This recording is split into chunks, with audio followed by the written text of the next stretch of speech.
Hello there you beautiful people, and welcome to this video where we're going to get you set up and running with Python on your wonderful Windows machine.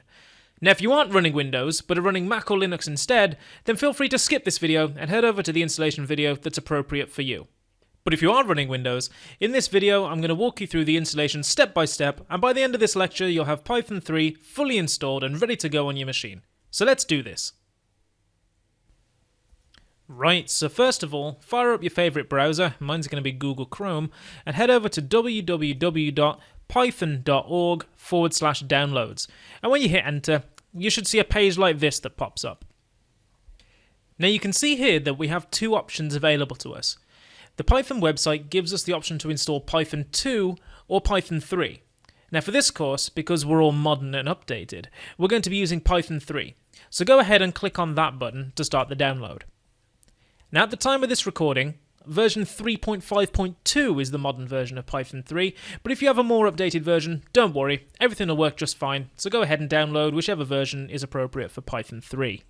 Just wait for that download to finish, and then launch the installer like you normally would for any other program by double-clicking on it. When you launch the installer, you'll see a window like this pop up. Now the first thing I want you to do before you do anything else is to click this checkbox that says Add Python 3.5 to Path. Boom. Alright, once that's checked, I want you to click this Customize Installation button. We're going to go hardcore, you guys. Now, you'll see that we have some default options already checked for us in here. Don't worry about these for now, just go ahead and click on the Next button at the bottom. Now once you're on a screen that looks like this, I want you to make sure you check the button that says Install Python for all users.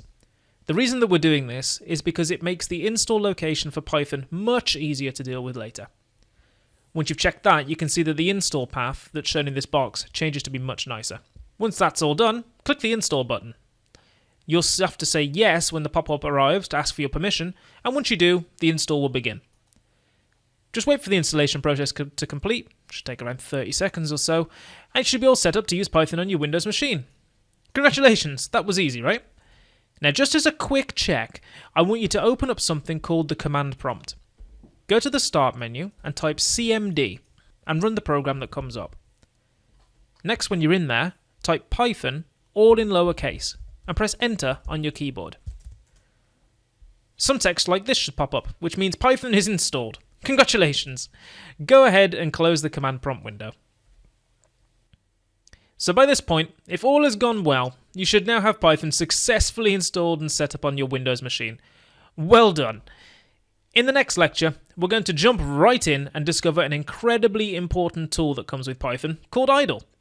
Many congratulations once again, and I'll see you in the next video.